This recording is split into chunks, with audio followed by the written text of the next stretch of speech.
Ujian saya tuh luar biasa Bapak Ibu.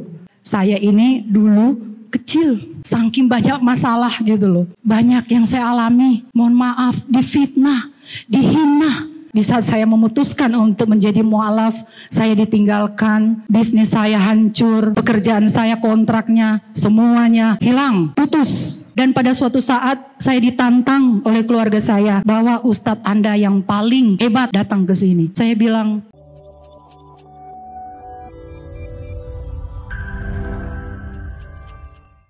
Assalamualaikum warahmatullahi wabarakatuh. Saya Ibu Dewi Purnamawati. Saya Anissa Teresia atau yang biasa dipanggil Tere. Saya Viana Jen Sanger. Mari kita sama-sama mendukung Yayasan Baitul Maqdis untuk program dakwah yang ada di NTT bagi para mu'alaf. Di pedalaman, Insya Allah akan ada ikhtiar-ikhtiar untuk memperjuangkan dakwah di bumi NTT. Bayangkan teman-teman, cuma ada sekitar 5% dari penduduk di NTT yang beragama Islam. Kita nggak boleh merasa ini bukan tanggung jawab kita. mari kita sama-sama mendukung Yayasan Baitul Maqdis. Saya mendukung Yayasan Baitul Maqdis. Tugas kita saling bahu-membahu dalam kebaikan. Insya Allah ini adalah opportunity terbaik untuk kita dapat golden ticketnya Allah, ridho wal jannah. Semoga Allah memberikan keberkahan, memberikan kemudahan, tetap istiqomah di jalan dakwah, selamat berjuang di jalan Allah. Assalamualaikum warahmatullahi wabarakatuh. Assalamualaikum warahmatullahi wabarakatuh. Kurang semangat ya Bapak Ibu, ini Bapak-Bapak nih kurang semangat, Ibu little lagi. Saya ulangi, Assalamualaikum warahmatullahi wabarakatuh. Waalaikumsalam warahmatullahi wabarakatuh. Alhamdulillah, yang menjawab salam saya rezekinya melimpah, panjang umur, insya Allah. Ya. Alhamdulillah, innal hamda wa syukranillahi amma ba'du. Asyhadu an la ilaha illallah wa asyhadu anna Muhammadar Rasulullah. Alhamdulillah, saya diundang di tempat ini, Masya Allah, ini luar biasa buat saya karena ini adalah tempat kelahiran saya. Yang saya banggakan Masjid Agung Sunda Kelapa dan juga pada Dewan Pengurus yang hadir di tempat ini beserta jajaran dan Ketua Islamic Mu'alaf Center Bang Ian yang tidak sengaja bertemu dengan saya. Alhamdulillah hari ini saya diundang di sini kembali lagi kepada tempat kelahiran saya. Alhamdulillah saya bersyahadat di masjid ini 16 tahun yang lalu. Masya Allah. Lama ya, kalau dilihat saat ini saya kalau kelahiran kembali artinya saya ulang tahun dan masih kelihatan muda, betul tidak ya? Saya dari Manado, tadi saya melihat ada Kawanua juga bersyahadat.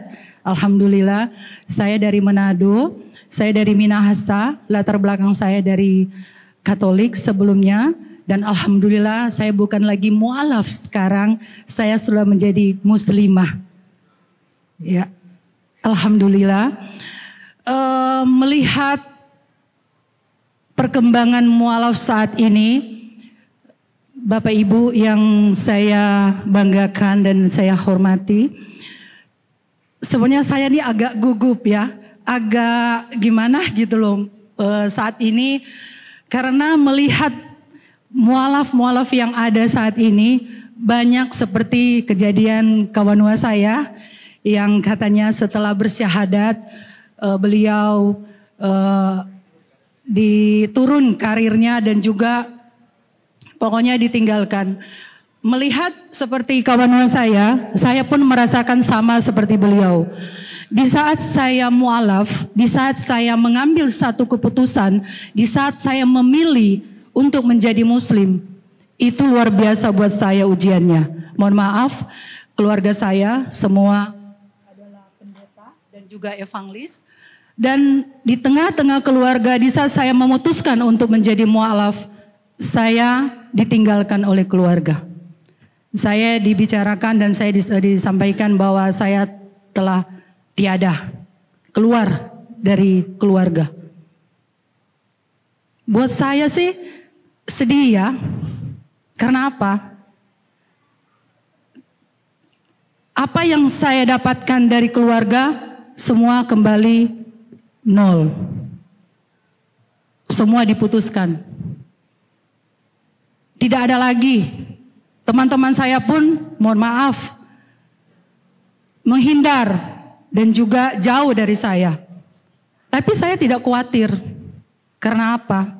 Karena saya memutuskan, saya memilih karena Allah. Bukan karena seseorang atau saya mau menikah. Atau saya melihat agama Islam ini adalah agama yang mungkin untuk usaha lebih bagus. Bukan seperti itu. Saya memilih Islam itu karena Allah.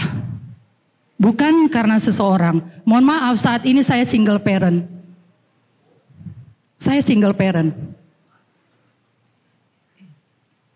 Jika saya memilih karena seseorang untuk menjadi seorang mu'alaf, kemungkinan saya akan kembali kepada agama yang lama. Tapi alhamdulillah, mungkin Bapak Ibu bisa melihat saya sebagai seorang entrepreneur, sebagai seorang pengusaha. Tapi Bapak Ibu tidak melihat betapa sulitnya saya berada di tempat ini, berada di posisi saat ini.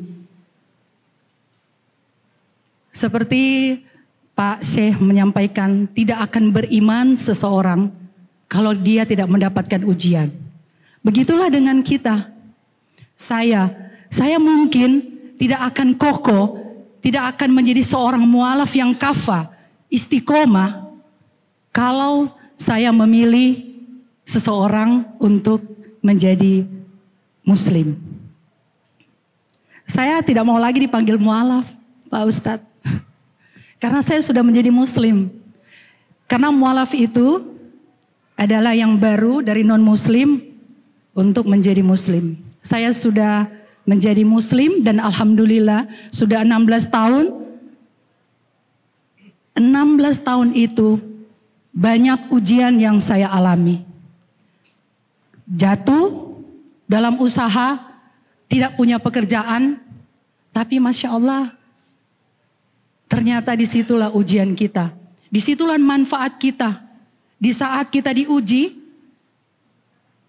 kita diberikan jalan. Mungkin di sisi A, kita diuji, tetapi Allah memberikan kita di sisi B. Ini luar biasa buat saya. Usaha gagal. Waktu itu dalam usaha saya mengurus warga negara asing. Izin-izin warga negara asing. Dan pada saat itu, di saat saya memilih untuk menjadi muslim, hilang pekerjaan saya. Tapi saya diketemukan dengan seseorang yang saya tidak kenal. Dan Masya Allah, dia memberikan saya jalan. Dan alhamdulillah, jalan itu sampai saat ini, saya menjadi pengusaha.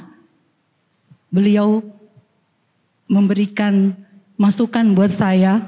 Mungkin Bapak Ibu berpikir, seorang mu'alaf kok bisa membuka travel umroh. Impossible ya. Mengerti pun tidak gitu ya. Tapi Masya Allah, alhamdulillah sampai saat ini, di saat saya membuka yayasan pada saat itu, saya diberikan seperti apa ya kalau istilah saat ini, diberikan jalur ya, seseorang yang saya tidak perlu menyebutkan namanya, dan beliau memberikan saya izin untuk mendirikan yayasan. Yayasan itu adalah yayasan untuk menjadikan komunitas mu'alaf. Dan saya masih ingat dulu saya ada di Mu'alaf Center, kita sama-sama berdiri Mu'alaf Center, waktu itu almarhum Ko Stephen, kami sama-sama berdiri untuk mendirikan Mu'alaf Center, dan salah satu saya adalah pembina di Mu'alaf Center. Dia memberikan jalan ke kita untuk saya bisa ada di sini dan saya bisa menjadi seorang pengusaha. Jadi Bapak Ibu, menjadi mualaf itu memang tidak gampang. Sulit. Sulit sekali, sulit. Apalagi kalau kita mualaf hanya karena seseorang, karena kita mau menikah. Jangan. Jangan deh. Kalau kita menikah, terus kita memilih untuk menjadi Islam, di saat kita mendapatkan goncangan, di saat kita mendapatkan ujian, kita akan kembali. Karena sudah terjadi beberapa teman-teman saya, di saat dia mendapatkan goncangan, di saat dia mendapatkan ujian, mungkin pasangannya dia tidak membina, tidak membawa dia dalam mungkin memberikan satu pencerahan. Akhirnya di saat mereka berantem, ya udah gue kembali. Nah inilah berarti kita memilih bukan karena Allah. Tapi kalau kita memilih karena Allah, ujian apapun yang ada di kita, mau kita jatuh sekalipun, tapi janji Allah tidak akan pernah berbohong kepada kita. Di saat kita jatuh, mungkin sebentar saja, Allah akan mengangkat kita, menaikkan derajat kita, karena kita memilih karena Allah. Tapi karena kita memilih mungkin seseorang pasangan kita, di saat kita jatuh, kita akan kembali dan kita selesai. Jadi jangan, mungkin tadi Pak Rompis ya, saya Sanger, saya dari Minahasa, dari Tondano. Bayangkan di Tondano saja, mungkin kawan bisa tahu, tidak ada seorang Muslim Islam, mungkin 10% yang ada di sana. Di sana kalau kita melihat gereja-gereja, kurang untuk masjid. Tapi saya kembali ke sana, kembali ke Manado dengan keadaan saya seperti ini. Saya tidak pernah menanggalkan jilbab saya. Saya tidak pernah membuka jati diri saya sebagai seorang Muslim. Walaupun saya di sana dihina, wah lu cantik kalau lu buka jilbab lu. Lu mungkin kalau saya ada problem, saya tidak pernah seperti tadi Pak Ustadz Adi Warman menyampaikan, kita tuh jangan dilihat kalau kita susah. Dan itu yang saya lakukan. Saya tidak pernah menunjukkan kepada keluarga saya bahwa saya susah. Saya tidak pernah menunjukkan bahwa saya ini menderita, tidak pernah. Saya ditinggalkan oleh suami saya tidak pernah menyampaikan kepada keluarga saya ditinggalkan oleh suami saya ditinggalkan oleh teman-teman saya sulit, susah. Tidak pernah saya menyampaikan kepada keluarga saya datang kepada keluarga saya sebagai seorang pengusaha. Saya datang kepada keluarga saya sebagai Viana yang Muslim, Islam, dan saya mempunyai agama yang apa? Agama yang apa ibu-ibu? Agama yang apa? Yang jawab saya akan memberikan rahmatan lil alamin. Kata saudara saya, semua agama itu sama, buat saya beda. Sama, tetapi saya hanya tentu. Jadi menjadi mualaf, duduk saat ini, saya telah mungkin Bapak Ibu melihat, wah Bu Viana sekarang ini hebat, ya. Tapi sebelumnya, di belakang saya, untuk saya menjadi seperti saat ini, banyak yang saya alami.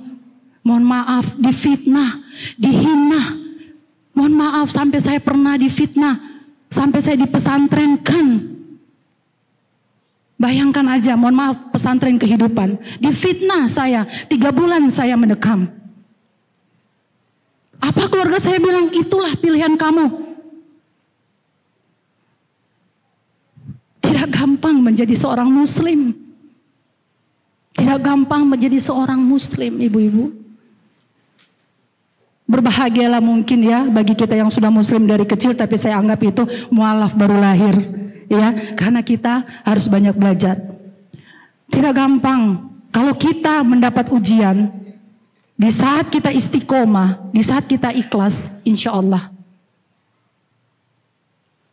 Allah akan membuka semua jalan-jalan. Saya punya amalan Bapak Ibu. Di saat saya kesulitan, saya selalu mengamalkan surat Yasin. Di saat saya habis sholat, saya membaca surat Yasin. 5 waktu saya sholat, saya membaca surat Yasin. Di saat saya kemana-mana cuma satu, mungkin orang bilang apa hubungannya, konteksnya apa? Saya selalu asyhadu alla ilaha illallah wa asyhadu anna muhammadar rasulullah. Setiap saat keluar rumah, mungkin konteksnya akan berbeda. Mungkin ya Pak Syekh dan Pak Ustadz yang lain beda. Apa sih sebenarnya? Relevationnya seperti apa? Tapi selalu amalan itu yang selalu saya bawa. Dan alhamdulillah di saat saya mendapatkan kesesakan, mungkin di saat pekerjaan saya sulit, tapi di saat saya menyebutkan itu, ada aja pertolongan Allah buat saya. Itu Masya Allah. Pertolongan. Saya mendirikan travel, ujian saya tuh luar biasa Bapak Ibu. Banyak ditipu. Tapi alhamdulillah, dari 2013 saya berdiri menjadi pendiri travel, jadi owner. Dan saat ini alhamdulillah saya mendapatkan satu kepercayaan juga untuk mengelola skincare. Dan alhamdulillah itu pun saya tidak pakai modal. Nggak ada modal Bapak Ibu. Emang saya punya modal untuk mendirikan travel? Tidak. Yang tadi saya bilang hanya link yang diberikan buat saya, nggak pakai uang. Itu karena apa? Karena keyakinan kita bahwa kita tuh memilih. Ketika kita memilih berada pada jalan yang benar, maka Allah akan menambahkan hal-hal yang baik-baikan buat kita. Betul tidak Bapak Ibu? Betul ya? Saya lihat di sini mungkin banyak masalah. Dari rumah, masalah keluarga, masalah rumah tangga, masalah pekerjaan. Pasti ya, datang di sini itu untuk mendapat pencerahan. Tapi Bapak Ibu, jika kita istiqomah, kita belajar untuk ikhlas. Insya Allah mungkin Pak Rombis ya, kawan Noah. Jika di suatu saat sudah maju pernikahan, di saat ada permasalahan keluarga, satu aja yang tadi sudah bersyahadat. Antum memilih karena Allah, bukan karena pasangan. Jadi di saat kita ada goncangan dengan pasangan, kita tetap istiqomah. Begitu juga pekerjaan. Tadi saya mendengar juga di saat saya memutuskan untuk menjadi mu'alaf, saya ditinggalkan, bisnis saya hancur, pekerjaan saya kontraknya semuanya hilang, putus. Gak usah khawatir. Ibaratnya emas, ya. Emas itu kalau dimurnikan harus diapain? Dibakar, dipalu. Kalau kita bilang, kalau orang Manado bilang mokot apa? Toki-toki, ya. Toki-toki mau palu sampai dipahat. Karena apa? Untuk mencapai kemurnian. Begitulah iman kita. Tidak akan beriman seseorang kalau dia tidak mendapatkan ujian. Begitu juga kita sebagai seorang mu'alaf. Tidak usah khawatir kalau kita diuji. Itu tandanya Allah menyayangi kita. Betul tidak? Betul ya? Jadi saya mau menyampaikan sedikit motivasi buat saya dan juga buat Bapak Ibu bahwa banyak problem yang saya alami. Mungkin Bapak Ibu bisa melihat saya ini dulu kecil. Saking banyak masalah gitu loh. Tapi saya tidak pernah melihatkan kalau keluarga saya bilang gimana Fian, kabar baik, alhamdulillah kabar baik gitu loh. Kadang-kala dia kasih ayat-ayat ke saya juga kasih ayat-ayat ke mereka. Penguatan gitu kan. Dan pada suatu saat saya ditantang oleh keluarga saya bahwa Ustadz Anda yang paling hebat datang ke sini. Saya bilang kita tidak ada yang paling hebat, hanya Allah yang hebat. Saya tidak pernah mau menantang. Dulu saya pernah dengan membuat debat ya dengan almarhum Ihsan Mokoginta, Ustaz Ihsan Mokoginta dan guru saya Ustaz Nababan, mungkin bisa lihat di YouTube ya, tentang trilogi.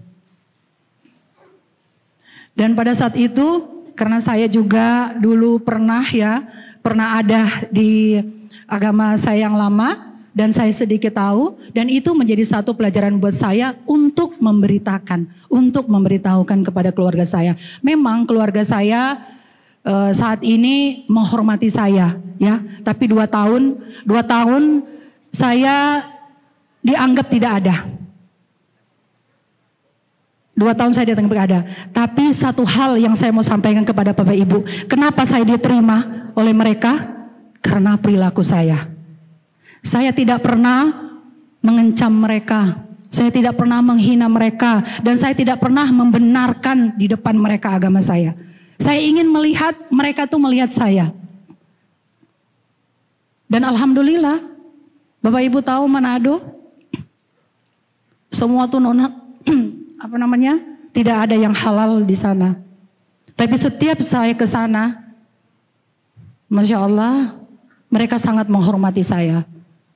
Cuma memang ada teman-teman yang suka menyampaikan kepada saya, mungkin teman-teman sekolah saya, teman-teman kuliah saya, menyampaikan, lu kalau misalnya buka jilbab lu tuh memang cantik banget, lu kayak dulu gitu kan. Tapi saya cuma tersenyum, saya tidak pernah marah sama mereka, lu kok gini-gini, enggak, tersenyum aja. Jadi kalau kita ada masalah, tersenyum aja, biar masalah kita Allah yang tahu. Betul ya? Jadi jangan memperlihatkan masalah kita, yang mualaf jangan memperlihatkan masalah kita. Karena di situ kita akan dihujat. Itulah pilihan lu, tuh kan, lu susah sekarang. Lu bagaimana coba kalau bukan kita? Tapi betul kata Syekh, semua dari nol. Sehingga kalau kita dari nol, kita bangga. Dan saya bangga diri saya saat ini. Saya dari nol. Sudah diingatkan 2 menit lagi. Saya sampai nggak bisa buka materi gitu kan. Jadi saya motivasi aja ya, memberikan inspiring karena waktunya sangat sedikit buat saya. Insya Allah nanti kalau mau bertanya-tanya, mau sharing dengan saya, boleh, saya terbuka 24 jam. Bukan customer service saya yang 24 jam, tapi saya pun 24 jam insya Allah ya. Dan alhamdulillah, hanya satu kekuatan saya yaitu Al-Quran. Di saat saya punya kesulitan, di saat saya susah banget gini, saya selalu membuka Quran, membaca Al-Quran, dan selalu mengamalkan. Di dalam sholat, setiap kali selesai sholat, saya selalu membaca surat Yasin. Al-Ikhlas, itu aja amalan saya. Dan insya Allah Bapak Ibu yang ada di sini, saya yakin akan lebih dari saya. Akan menjadi pengusaha-pengusaha yang sukses, terlebih kepada kawan saya insya Allah. Jadi satu hal yang saya mau sampaikan, percaya saja kepada apa yang menjadi keputusan kita, percaya apa yang menjadi pilihan kita, karena perubahan itu bukan karena orang lain tetapi karena kita, dan percaya bahwa Al-Quran itu adalah sumber kehidupan kita dan Al-Quran itu adalah kekuatan dari kita. Terima kasih. Assalamualaikum warahmatullahi wabarakatuh. Waalaikumsalam warahmatullahi wabarakatuh.